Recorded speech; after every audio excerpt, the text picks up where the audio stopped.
అందరికి నమస్కారం. కొత్త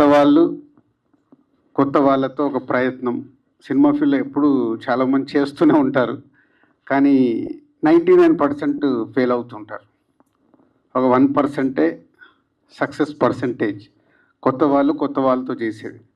సో బ్యూటీ ఏంటంటే అలా కొత్త వాళ్ళుగా నిర్మాతలు మురళి కానీ నవీన్ కానీ అండ్ ఒక new director, new technicians, new ఆర్టిస్టులను అందరితో చేస్తూ ఇండస్ట్రీ నుంచి ఒక బలాన్ని యాడ్ చేసుకున్నారు. అదే ప్రభు అండ్ రాంబాబు. నిజంగా ఈరోజు ప్రభు రాంబాబు లేకుంటే మా అందరినీ మీరు కష్టంగా ఇక్కడికి తీసుకొచ్చేవాళ్ళు. మీరు వస్తే మేము అపాయింట్మెంట్ ఇచ్చేవాళ్ళం కూడా కాదు, నిజం అది. సో ఎప్పుడు నేను కూడా బిగినింగ్ డేస్లో తీసేటప్పుడు ఒక సినిమా తీస్తే ఈ సినిమాకి ఆడియన్స్ ఎలా వస్తారు, యాడింగ్ ఏంటి అని ఆలోచించుకుంటే సినిమాలు తీసేవాడిని. ఇప్పుడు అలా తీయట్లేదు అనుకోండి అప్పుడు. సో అలా యాడింగ్ ఇలాంటి సినిమాకి ముందు సినిమా అద్భుతం, సినిమా చాలా బాగుంది, డైరెక్టర్కి అడ్వాన్స్ ఇచ్చేస్తాడు దిల్ రాజు, రామ్ సత్యనారాయణ గారు చెప్తూనే ఉన్నారు. అవన్నీ జరగాలంటే ముందు ఇలాంటి సినిమా ప్రేక్షకుడి దగ్గరికి వెళ్ళి ప్రేక్షకుడికి నచ్చాలి, ప్రేక్షకుడు థియేటర్కి వచ్చి సినిమా చూడాలి. అది బిగ్ ఛాలెంజ్. తీయడం గొప్ప కాదు ఈ రోజుల్లో ఇలాంటి సినిమాకి ప్రేక్షకుడిని థియేటర్ వరకు తీసుకురావడం మీకు బిగ్ ఛాలెంజ్. సో లక్కీ ఇందాక చూసిన సాంగ్ కానీ ట్రైలర్ కానీ చాలా ఇంట్రెస్టింగ్గా ఉన్నాయి. Good concept. అంటే ఇది ఒక మేము తీసిన బలగం కావచ్చు, మొన్న కమిటీ కుర్రాలు కావచ్చు, ఇలాంటి సినిమాలన్నీ ప్రేక్షకుల దగ్గరికి వెళ్ళటానికి స్లో రిలీజ్ అయిన తర్వాత మౌత్ టాక్ ద్వారా మీడియా మిత్రులు మంచి రివ్యూలు ఇస్తే చూడాలని ఇంట్రెస్ట్ క్రియేట్ చేస్తే కానీ ఈరోజు ప్రేక్షకులు థియేటర్కి రావట్లేదు. వాళ్ళని కూడా మేమే చెడగొట్టాంలేండి. మీ ఇంట్లోనే కూర్చోండి 4 వారాలలో మేమే ఓటీటీలో మీకు సినిమా చేస్తామని రాకుండా చేసుకున్నాము. కాబట్టి ఇలాంటి సినిమాలకి రాంబాబు ప్రభు నాకు చాలా ఇంట్రెస్టింగ్ ఉంది. మా సినిమాలకు మీరు రివ్యూలు రాస్తారు. ఇప్పుడు మీ సినిమా 23 రోజులు నేను చూసి నేను రివ్యూ రాయాలి. నేను ఇందాక చెప్పింది అదే సార్. వీళ్ళకి ఇద్దరు 2 రకాల ప్రేక్షకులు ఉంటారు. నేను పాజిటివ్గా చెప్తున్నా, నెగిటివ్గా.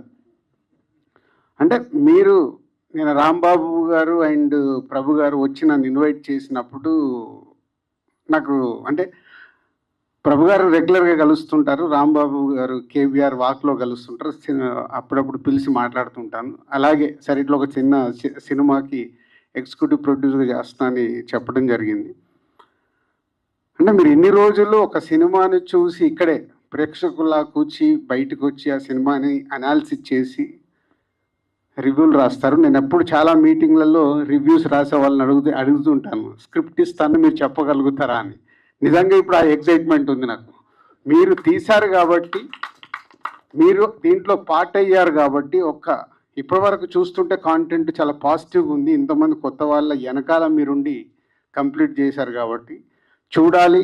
నాలాంటి వాళ్ళు నిర్మాతలు, సో మీడియా వాళ్ళు సపోర్ట్తో ఈరోజు వస్తున్న సినిమాని, మంచి సినిమా అయితే మనము ముందుకు వచ్చి రేపు సపోర్ట్ చేయాలి. ఇలాంటి చిన్న సినిమాకి నేను ఫస్ట్ పర్సన్గా ఉంటాను ఇలాంటి చిన్న సినిమాని సపోర్ట్ చేయడానికి. రాంబాబు గారు అండ్ ప్రభు గారు థ్యాంక్ యూ. అంటే మీ అందరికీ తెలిసి ఏదైనా చిన్న సినిమా ఇంట్రెస్టింగ్ ఉందంటే నేను సపోర్ట్ చేయాలని ఎప్పుడు కోరుకుంటాను. మేము వచ్చింది అక్కడి నుంచే కాబట్టి. So all the best whole team. నాకు సినిమా ఎప్పుడు చూపిస్తారు? ఎనీ టైం మీరు అట్లా సెలబ్రిటీ షోకి వస్తారు రాజు గారు. మీరు ఏ షో ఉన్నా నాకు ముందు చెప్పండి, చూసి నేను ఆ రోజు కూర్చొని సినిమాకి రివ్యూ రాస్తాను.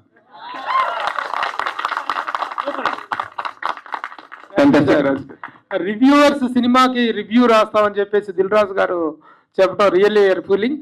నిజంగా కూడా ఒక రెడీమేడ్ సినిమానే మేము తీసుకున్నాం. ప్రొడక్షన్ డే 1 నుంచి మా ఇన్వాల్వ్మెంట్ లేదు. మొత్తం సినిమా అయిపోయిన తర్వాత ప్లగ్ అండ్ ప్లేగా ఉన్నటువంటి దశలో మేము తీసుకొని సినిమాలో ఉన్నటువంటి గుడ్ కంటెంట్ని మేము స్మెల్ చేయగలిగాము. అందువల్ల చేసాం తప్ప లోపల ఏమైనా ఉంటే కూడాను. ఆయన రామ్ సత్యనారాయణ గారు మీరు 4 సార్లు చెప్పారు దిల్ రాజు గారు అడ్వాన్స్ ఇస్తారని. నేను అలా ఎప్పుడు అడ్వాన్స్లు ఇవ్వనండి. మీకు ఒక క్లారిటీ కొత్త వాళ్ళకి ఇస్తా. కొత్త వాళ్ళకి ఎందుకంటే సినిమా బాగా తీశాడు కదా, సక్సెస్ అయ్యాడు కదా, ఆయన వెనకాల వెళ్ళి సినిమా తీద్దామని నేను ప్రయత్నం చేయనండి.